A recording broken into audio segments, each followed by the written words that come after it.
So today I want to just finish up with our our short series we've done on publications of for Bun religious art. Um, we really don't have a lot of English books, and most of them are relatively general. I mean, probably the best one is Per Kvaerne's book on Bun art of Tibet that he did in the early to mid 90s. The We've talked about some others, and then also Samne Karme's done two short books. One on two paintings, Shangshung Nyinggu lineage, and then I think on an illustrated Dzogchen kind of teaching. And then the other is on the Dur rite, funerary rites. A painting that's in the Rubin Museum that he and I showed at the first Bun exhibition in North America, maybe the world. Anyway, there's two books I want to talk about together here because they're both published by the same organization.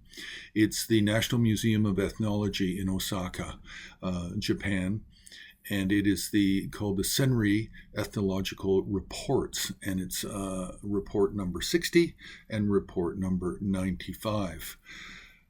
And this is a series, and it's all on Bun philosophy, Bun texts, Bun art, and iconography. So the first publication is called Bonpo Thangkas From Khyungpo, Bun Studies number 10, and this is edited by Tenpa Yungdrung. Tenpa Yungdrung was the head of the Bun religion. He passed away a few years ago. Then it's edited by Per Kvaerne, then Musashi Tachikawa, and then Yasuhiko Nagano. And this was done in 2006. Now, there's only a few parts to this. There's a preface, which is in English.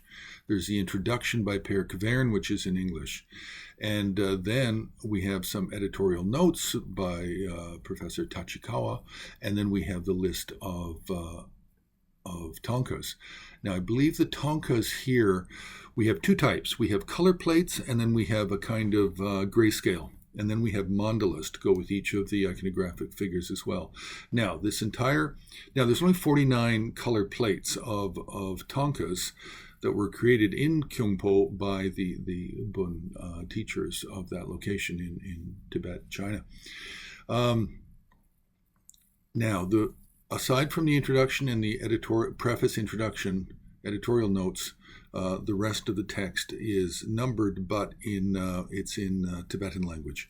But this is the one of the two most important books for studying iconography, with 49 plates. Now, the second book is the Ethnographic Reports 95, and it's Bun Studies number 13, and it's Bonpo Thangkas From Rebkong. Rebkong is in Chinese is Tongren, and it's a few hours south of Xining in Qinghai province.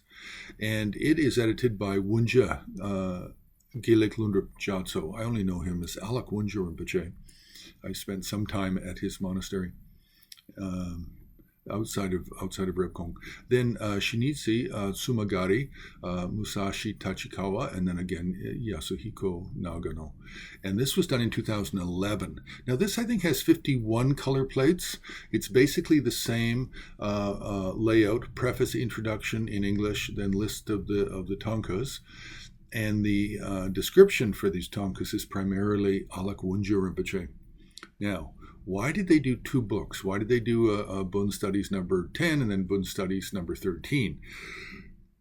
Well, this is a few years back, but my recollection is the two regions, the Bonpo regions of Khyungpo and then Rebkong, they don't always agree on what texts are authoritative and what are not.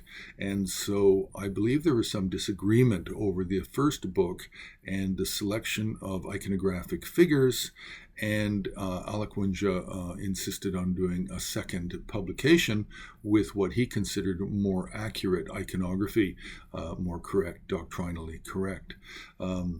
So again, this one has, I think, 52 color plates. Then it has grayscale with numbered grayscale, and then a list of identifying every figure, the central figure and all the secondary figures.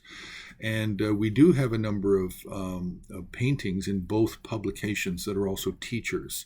And so there are lineage teachers represented here as well, not just peaceful and wrathful deity forms. So these are really two of the most absolutely essential publications that you must have access to if you're interested in looking at and analyzing Bon iconography and also looking at Bon art. Now here we're going to provide two images, both of Maju, the deity, and one is painted from the Khyungpo side, the other is painted from the Rebkong side. So there is even some differences, stylistic differences in painting. All regions of Tibet have different, for the most part, different styles and changes in different elements, different strengths, different color palettes.